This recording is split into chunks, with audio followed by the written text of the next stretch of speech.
Hello అండి, క్రిస్పీగా టేస్టీగా క్యాబేజ్ పకోడీ ఎలా చేయాలో చూపిస్తాను రండి. ముందుగా ఒక పావు కేజీ అంత క్యాబేజ్ని కట్ చేసి పెట్టుకోండి. ఇందులో ఒక 1 కప్ వచ్చేసి శనగపిండి యాడ్ చేసుకోండి.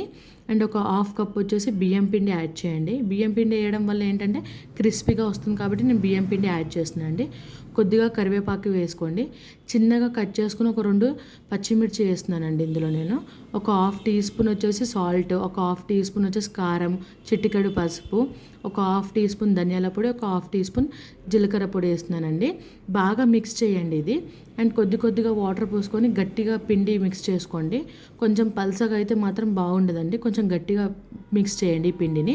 అండ్ ఇందులోనే నేను బండి స్టైల్ రావాలని చెప్పేసి కొంచెం ఫుడ్ కలర్ వేస్తున్నానండి. మీకైతే ఆప్షనల్ అండి, మీ ఇష్టం ఉంటే వేసుకొని లేకుంటే లేదు. అండ్ ముందుగానే నేను హీట్ చేసిన ఆయిల్లోనే పకోడీ మొత్తం ఈవెన్గా వేస్తున్నానండి. ఒక 5 మినిట్స్ డీప్ ఫ్రై చేసుకోండి. క్రిస్పీగా టేస్టీగా రెడీగా అయిపోతుందండి క్యాబేజ్ పకోడీ. నచ్చితే మాత్రం లైక్ అండ్ సబ్స్క్రైబ్ చేసుకోండి.